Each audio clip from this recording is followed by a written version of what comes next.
ನಮಸ್ಕಾರ, welcome to VSK Karnataka recipes. ಇವತ್ತು ಬ್ರೆಡ್ನಿಂದ ಎಗ್ ಪಪ್ಸ್ ಮಾಡುತ್ತಿದ್ದೇನೆ. ಇವತ್ತಿನ ರೆಸಿಪಿಯಲ್ಲಿ ಬ್ರೆಡ್ನಿಂದ ಎಗ್ ಪಪ್ಸ್ ಹೇಗೆ ಮಾಡೋದು ಅಂತ ನೋಡೋಣ. ಇದಕ್ಕೆ ಹಿಟ್ಟನ್ನು ನಾದುವ ಅವಶ್ಯಕತೆ ಇಲ್ಲ. ಇದನ್ನು ಸುಲಭವಾಗಿ ಮತ್ತು ಬೇಗನೆ ಮಾಡಿಕೊಳ್ಳಬಹುದು. ಸಂಜೆ ಟೀ ಟೈಮ್ಗೆ ಇದನ್ನು ತಕ್ಷಣಕ್ಕೆ ಮಾಡಿಕೊಳ್ಳಬಹುದು. ಬನ್ನಿ ಮಾಡುವ ವಿಧಾನವನ್ನು ನೋಡೋಣ. ನಮ್ಮ ವಿಡಿಯೋ ಫಸ್ಟ್ ಟೈಮ್ ನೋಡುತ್ತಿದ್ದರೆ ತಪ್ಪದೇ ಚಾನಲ್ ಅನ್ನು ಸಬ್ಸ್ಕ್ರೈಬ್ ಮಾಡೋದನ್ನ ಮರಿಬೇಡಿ ಮತ್ತು ಫೇಸ್ಬುಕ್ ಪೇಜ್ ಫಾಲೋ ಮಾಡಿ. ಮೊದಲು ಈ ರೀತಿ ಬ್ರೆಡ್ ಪೀಸ್ಗಳನ್ನು ತೆಗೆದುಕೊಂಡು ಈ ರೀತಿ ಕಟ್ ಮಾಡಿ ಇಟ್ಟುಕೊಳ್ಳಿ.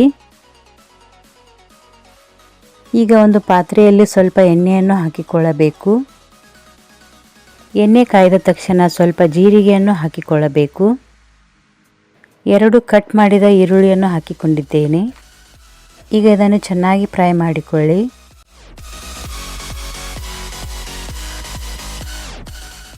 ಈಗ 2 ಕಟ್ ಮಾಡಿದ ಟೊಮ್ಯಾಟೊ ಹಾಕಿಕೊಂಡಿದ್ದೇನೆ.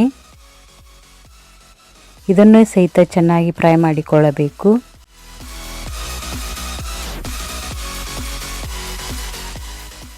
ಇದರ ಜೊತೆ ಸ್ವಲ್ಪ ಪುದೀನ ಹಾಕಿಕೊಳ್ಳಬೇಕು.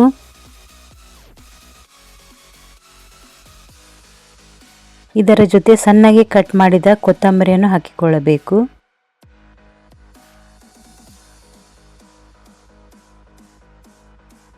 ಶುಂಠಿ ಬೆಳ್ಳುಳ್ಳಿ ಪೇಸ್ಟ್ 2 ಸ್ಪೂನ್ ಹಾಕಿಕೊಳ್ಳಬೇಕು. ಈಗ ಇವೆಲ್ಲವನ್ನು ಚೆನ್ನಾಗಿ ಫ್ರೈ ಮಾಡಿಕೊಳ್ಳಿ. ಈಗ ಇದಕ್ಕೆ 2 ಸ್ಪೂನ್ ಖಾರದ ಪುಡಿ, 1 spoon garam masala, 1 spoon chat masala ಹಾಕಿಕೊಂಡಿದ್ದೇನೆ. ಸ್ವಲ್ಪ ಅರಿಶಿನ ಪುಡಿ ಮತ್ತು ಕಸ್ತೂರಿ ಮೇಥಿ 1 ಸ್ಪೂನ್. ಈಗ ಇವುಗಳನ್ನೆಲ್ಲ ಹಾಕಿ ಚೆನ್ನಾಗಿ ಫ್ರೈ ಮಾಡಿಕೊಳ್ಳಿ. ಈಗ 2 ಸ್ಪೂನ್ ಟೊಮ್ಯಾಟೊ ಕೆಚಪ್ ಹಾಕಿಕೊಂಡಿದ್ದೇನೆ.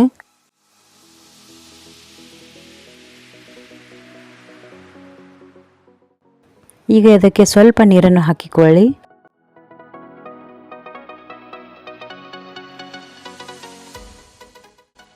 ರುಚಿಗೆ ತಕ್ಕಷ್ಟು ಉಪ್ಪನ್ನು ಹಾಕಿಕೊಳ್ಳಬೇಕು.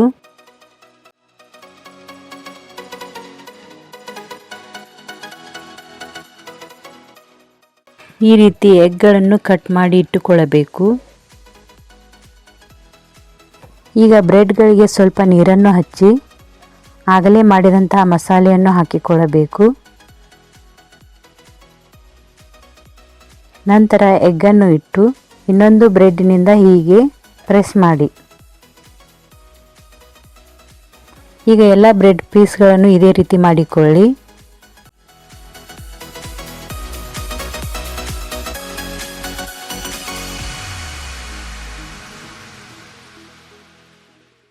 ಈಗ ಫ್ರೈ ಪ್ಯಾನ್ನಲ್ಲಿ ಸ್ವಲ್ಪ ಎಣ್ಣೆಯನ್ನು ಹಾಕಿಕೊಳ್ಳಿ. ಆಗಲೇ ಬ್ರೆಡ್ನಿಂದ ಮಾಡಿದಂಥ ಎಗ್ ಪಪ್ಸನ್ನು ಇದರಲ್ಲಿ ಹಾಕಿಕೊಳ್ಳಬೇಕು.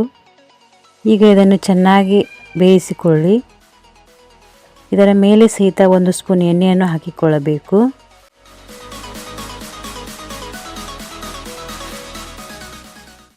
ಇದೇ ರೀತಿ ಎಲ್ಲ ಎಗ್ ಪಪ್ಸ್ಗಳನ್ನು ಫ್ರೈ ಮಾಡಿಕೊಳ್ಳಿ.